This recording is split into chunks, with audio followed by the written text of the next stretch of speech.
5, 4, 3, 2, 1.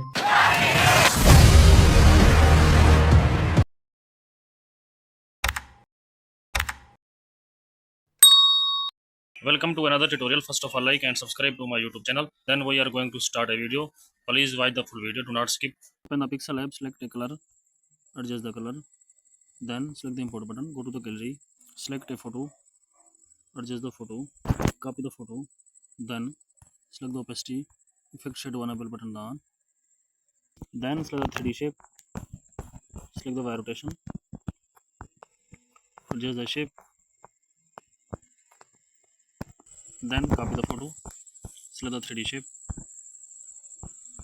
select the Y rotation, adjust the shape.